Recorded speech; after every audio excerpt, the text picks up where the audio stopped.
All right, ladies and gentlemen, once again, the breaking news is that the House has voted down the attempt to fund the Department of Homeland Security for 3 weeks, with an overwhelming amount of Democrats voting no. It doesn't stop the media coverage from already saying this is a major embarrassment for John Boehner. I don't know how. But about 50 or so Republicans voted no, which you might expect, but the Democrats overwhelmingly voted no, and we'll see where it goes from here. Joe Concha, columnist for Mediaite.com and host of the Daily Wrap, which you see right here every night, right after this show on NewsmaxTV. He's here. That wasn't a gang sign, was it? I didn't. I saw it in the corner of my eye. I realized I was putting up a 6, but it's 1 o'clock in Hawaii, so I'm dissing my entire you Honolulu. mean the time? Yeah, well, right after this show, 6 o'clock Eastern time. Yes, that's right. So what do you make of the vote not happening? I mean, where does Boehner go from here? Where does he go from here? It's a constant. Would you want to be Speaker of the House right now? If I was Speaker of the House right now, I would address the American public and say, look, the President of the United States made an executive order which we believe is illegal, which a judge said is illegal, which the polls all show you folks don't want. That's right. So if the President wants to fund Homeland Security, he takes that illegal executive order out of that funding, and we proceed as normal. If the President insists and the Democrat insists on funding this illegality, then it's their fault. But you can't get those words out of their mouths. No, and out of the media, I mean, we heard Wolf Blitzer saying this is a major embarrassment. It was a Gloria Berger, but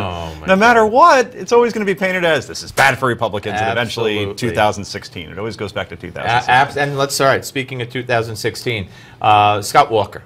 All right, you've written about Scott Walker. You've covered this. So at CPAC, he says, well, you know, we got to beat ISIS. I mean, he's a governor. He has foreign policy. He's got to build his street cred on foreign policy. So he's in his speech, he's talking about getting ISIS, and we're going to get ISIS. And if I could handle 100,000 protesters at the State House, I could handle ISIS.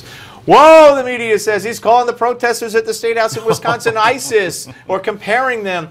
He wasn't doing that. It was just a, you know, if I could handle this kind of situation, I could handle that kind of situation. But again, the media, anything he says, and does that speak to the fact that they're scared to death of him? They seem to be, because they're going after his college education, right, which he responded nicely to. Because if you think about it, only 1/3, which I didn't know the number was this low, 1/3 of the American public has a college diploma.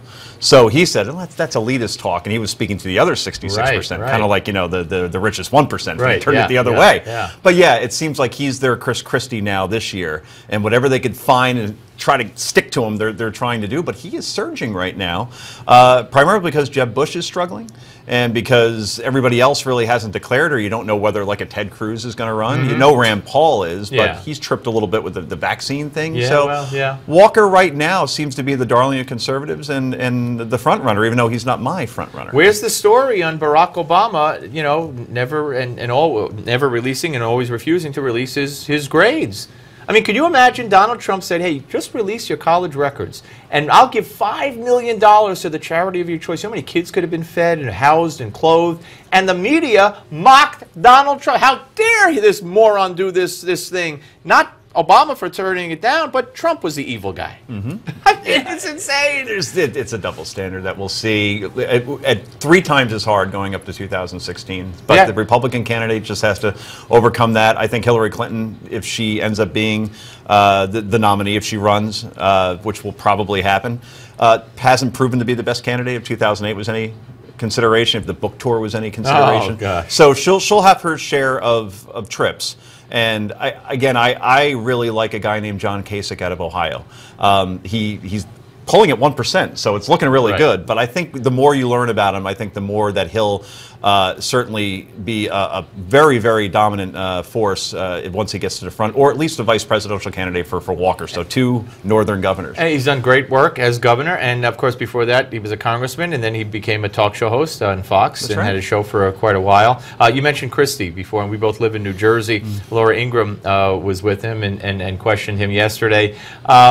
You know, I don't know how old your kids are or whatever, but 16 months. Here's what gets me: whenever he said, you know, he's asked about his temper. Well, I have an Irish mother and Italian father, or vice versa. Okay, you know what? Kids, high school students in New Jersey, there's a law that referees and umpires have to listen and look for offensive language from high school players, whether it be homophobic or ethnic or slur or whatever. And if they think think that they hear it, they kick the kid out of the game and report the kid that gets reported to the Justice Department or the Civil Rights Division of New Jersey. This is new, right? This rule? About a year. I would have been thrown out 8 times at Wayne Valley. So I'm telling these kids, if it happens to them, if they, God forbid, come before a jury or something, or someone in the state say, "Hey, my mother's Irish, my father's Italian." That's your, if governor's excuse, it's your excuse. Wow. Pretty my mother's sick. Irish, my dad's Spanish. Well, that's good enough. Yeah, your excuse. But Christy, Stevie.